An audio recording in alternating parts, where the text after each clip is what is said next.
асыл текті туған, алаш кегін қуған, ел үшін жер үшін белін бекен буған, ақ білек күшіммен, ақ найза ұшыммен қорғаған бабамның үлгі алып ісінен.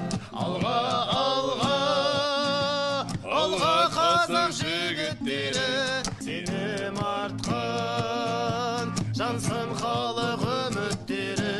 Көк аспаннан желбіресің көк байрағын, жаса мәңгі қазағымның жігіттері. Жаса мәңгі қазағымның жігіттері.